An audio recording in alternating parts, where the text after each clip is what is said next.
Hello everyone, स्वागत है एक और नए वीडियो में। एंड इस वीडियो में हम लोग डिस्कस करने वाले हैं एक कंपनी के बारे में जो वैल्यूएशन वाइज अभी अच्छा खासा लग रहा है। जैसे आपको पता होगा कि हम लोग यूएस स्टॉक्स और ग्लोबल ईटीएफ्स दोनों में ट्रेड करते हैं या इन्वेस्ट करते हैं। एंड ये चीज़ हम लोग लास्ट 2-3 मंथ से ही स्टार्ट किए थे, तो उस पर भी कंटेंट जो है वो हम स्टार्ट कर रहे हैं बनाना। एंड उसी में हमारा एक कंपनी आता है फेसबुक मेटा करके। मतलब जितने भी हमारे पास जितने भी यूएस में कंपनीज हैं वो अच्छा खासा रैली जो है वो दिए हैं, एक्सेप्ट मेटा जिसका फंडामेंटल अच्छा है एंड जिसका वैल्यूएशन भी अच्छा है। तो बहुत सारे ऐसे स्टॉक्स हैं जो मूव नहीं किए हैं अभी, एंड उनका रीज़न ये है वैल्यूएशन, जैसे टेस्ला हो गया। बट मेटा जो है या फेसबुक जो है उसका वैल्यूएशन भी अच्छा है एंड फिर भी ये इसमें मूवमेंट नहीं आया है। हम लोग उसमें डिस्कस करते हैं कि क्या ये एक एसआईपी वाला स्टॉक है या नहीं। तो चलिए वीडियो को स्टार्ट करते हैं एंड इन स्क्रीन पे सारी चीज़ें डिटेल में समझते हैं। इसका चार्ट का अगर हम लोग स्टार्टिंग में बात करें तो यहाँ पे हम लोग थोड़ा सा लॉग चार्ट ओपन करते हैं। एंड एक टास्क हम सबको दिए थे ग्रुप में कि मेटा का लॉग चार्ट जो है वो ड्रॉ करके दिखाओ, ठीक है। एंड ये हम टास्क इसीलिए दिए थे क्योंकि काफ़ी टफ है। एक्चुअल में हम आपको बता रहे हैं इसका लॉग चार्ट बनाना काफ़ी टफ है। मतलब लॉग चार्ट हमको जो बनाने में मुश्किल से 2 से 3 सेकंड लगता है, बट इसको बनाने में हमको 15 सेकंड लग गया, 30 सेकंड।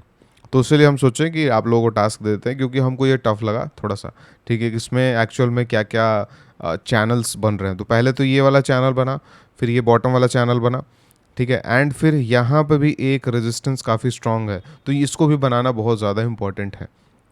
अब हम जिसका जब चैनल्स बना रहे थे तो बहुत सारी चीज़ हम लोग ट्राई कर रहे थे कि ऐसा कुछ बना दें, ठीक है।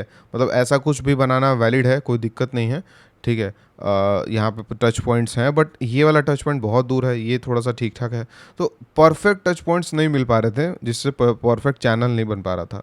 बट इस वाले में ठीक ठाक हमारे को बन के निकल गया है। अब इसमें हमको बहुत अच्छा क्लियर पिक्चर जो है वो दिख रहा है कि यहाँ से दो पॉसिबिलिटीज़ है।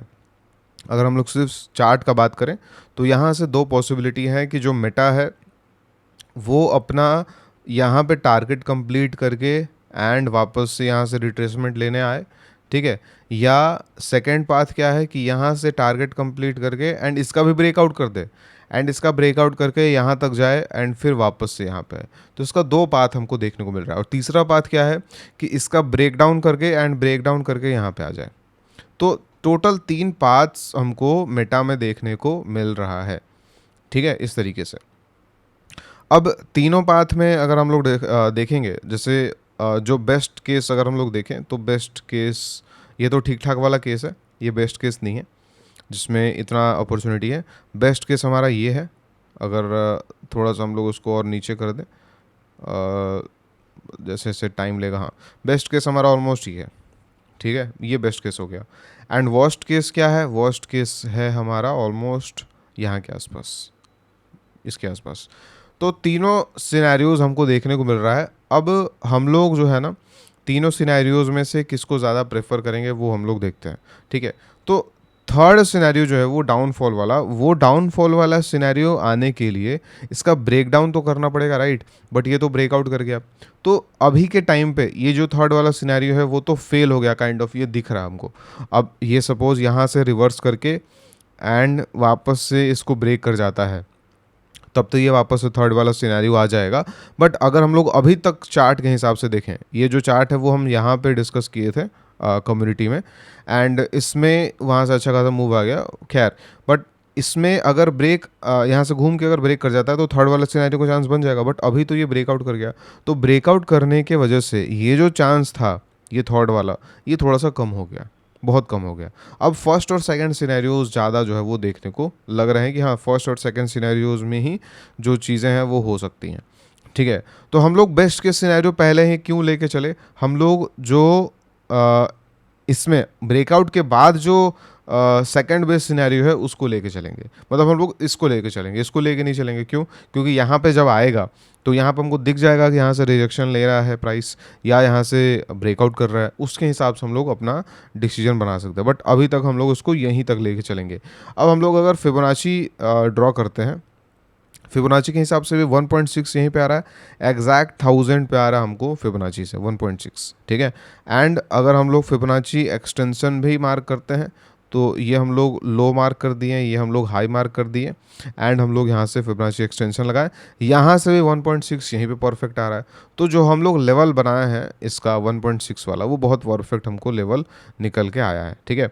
अगर हम लोग नॉर्मल चार्ट्स पे भी इसको हम लोग बनाने की कोशिश करें तो ये हमारा लो हो गया, ये हाई हो गया एंड यहाँ से हम लोग बना देते हैं तो 1.6 एग्जैक्टली यहीं पे आ रहा है, ऑलमोस्ट 1000 के आसपास। तो जो अपॉर्चुनिटी है वो हम लोग देख सकते हैं, हम लोग यहाँ पर डिस्कस किए थे ग्रुप में, तो यहाँ से 1.6 ठीक ठाक अपॉर्चुनिटी था, तो हम लोग यही वाला अपॉर्चुनिटी लेके चलेंगे। तो एज पर चार्ट जो मैक्सिमम हम लोग को प्रोबेबिलिटी दिख रहा है वो किस चीज़ का दिख रहा है, वो दिख रहा है आप लोग बोल सकते हैं सेकंड वाले का, ठीक है। थर्ड वाले का तभी होगा जब प्राइस वापस से नीचे आ जाता है, तो अगर नीचे आ जाता है तो बिल्कुल इसका प्रोबेबिलिटी बन जाएगा। तो अभी तक इसका प्रोबेबिलिटी कम है, इसका प्रोबेबिलिटी सबसे हाईएस्ट है एंड इसका बाद का देखा जाएगा, मतलब बाद में देखा जाएगा। तो अब सेकंड जो प्रोबेबिलिटी हमको दिख रहा है, क्या इसके अकॉर्डिंग इसका फंडामेंटल भी है क्या? तो आप लोग डिटेल फंडामेंटल जो है वो जाके ट्रेंड लाइन के वेबसाइट पे देख सकते हैं कि यहाँ पे मेटा जो हम लोग सर्च करते हैं और मेटा हम लोग यहाँ पे क्लिक करते हैं, ठीक है। तो अब इसमें आप लोग बहुत सारी चीज़ें डिटेल में जाके आप लोग देख सकते हैं कि क्या क्या चीज़ें हैं, किस तरीके से हैं, रेवेन्यू ग्रोथ क्या है, नेट प्रॉफिट क्या है और बाकी सारी चीज़ें। हम लोग इसमें सिंपल ये देखते हैं कि क्वार्टरली इसका ग्रोथ हो रहा है या नहीं। तो क्वार्टरली ग्रोथ देखने के लिए हम एक इंडिकेटर यूज़ करते हैं EPS ग्रोथ का। तो यहाँ पे हमको दिख रहा है कि क्वार्टरली सेल्स ग्रोथ भी अच्छा हुआ है एंड मार्च में इसका EPS ग्रोथ भी अच्छा हुआ है। उसके बाद का डेटा अभी शो नहीं हो रहा है, इसके बाद जब डेटा आएगा वो भी हम लोग देख लेंगे। As per last quarter data इसका जो ग्रोथ है वो ठीक ठाक हमको देखने को मिल रहा है। इसका जो प्राइस टू अर्निंग है वो है 24 के आसपास, जो कि ठीक ठाक है and net profit quarterly YOY जो है वो काफ़ी अच्छा दिख रहा है। और एक चीज़ आप लोग नोटिस करेंगे तो ये जो इसका जो प्रॉफिट है वो बीच में डाउनफॉल भी आता है, जैसे 2019 में डाउनफॉल आया था, 2023 में डाउनफॉल आया और 2024 में भी डाउनफॉल आया, बट 2026 में एक वापस से अपवर्ड का स्पाइक आया है जैसे पहले आया। और एज पर पास डेटा एक बार अपवर्ड का स्पाइक आता है तो फिर वो अपवर्ड का स्पाइक जो है वो कंटिन्यू होता है। तो उसके अकॉर्डिंग हम लोग इस चीज़ को लेके चल रहे हैं कि इसका जो प्रॉफिट ग्रोथ है वो यहाँ से अच्छा होने का ज़्यादा चांसेस है एज़ कम्पेयर टू बुरा, ठीक है। एंड YOY जो ग्रोथ आया है वो भी काफ़ी अच्छा है। जो नेट प्रॉफिट का ग्रोथ है वो काफ़ी कम आया है, बट नेगेटिव से ठीक ठाक आया है। तो ये एक कंसर्निंग चीज़ है एंड इस रीज़न से हम इसमें कभी भी एज अ एक लमसम जो है वो करने का कोई प्लान नहीं है। इसमें थोड़ा बहुत SIP जो है वो चलता रहेगा, वो काफ़ी है मेरे लिए। तो इसमें हमारा चार्ट वाइज इस तरीके से देखने को मिल रहा है एंड इसमें ट्रायंगल का ब्रेकआउट हुआ है एंड इसमें अगर हम थोड़ा सा अगर डिस्कस करें तो इसमें थोड़ा सा ही अभी हम पोजीशन बना पाए थे एंड ओवरऑल अभी तक अनरियलाइज्ड इतना जो है वो चल रहा है, ऑलमोस्ट 10% समथिंग, 12% समथिंग। तो देखते हैं कैसा चल रहा है एंड यही हमारा मेटा का एनालिसिस में हमारा जो मेरा जो स्टॉक्स पे जो फोकस होता है वो काफ़ी कम होता है। मेरा जो मेन फोकस होता है वो ETFs पे ही होता है एंड ETFs पे भी अलग अलग स्ट्रैटेजीज हैं जो हम लोग फॉलो करते हैं, जो इन फ्यूचर हम लोग डिस्कस करेंगे यूट्यूब पे भी। एंड अगर आप लोग हमारे ग्लोबल ETFs के ट्रेडिंग कम्युनिटी में ज्वाइन होना चाहते हैं तो डिस्क्रिप्शन में फर्स्ट लिंक है, आप लोग जाके इनरोल कर सकते हैं। इसमें सारी चीज़ें डिस्कस देख सकते हैं कि क्या क्या चीज़ें हम लोग पढ़े हैं अभी तक। एंड इसका एक कम्युनिटी है अलग, जिस कम्युनिटी में हम जितने भी चीज़ें होते हैं एनालिसिस ETFs का वो सारा हम रेगुलर शेयर करते रहते हैं एंड जो कम्युनिटी मेंबर्स हैं वो भी एक दूसरे के साथ डिस्कशन जो है वो करते रहते हैं। तो अगर आप लोग इंटरेस्टेड होंगे तो आप लोग कंसिडर कर सकते हैं। हम लोग मिलते हैं नेक्स्ट वीडियो में। Thank you so much.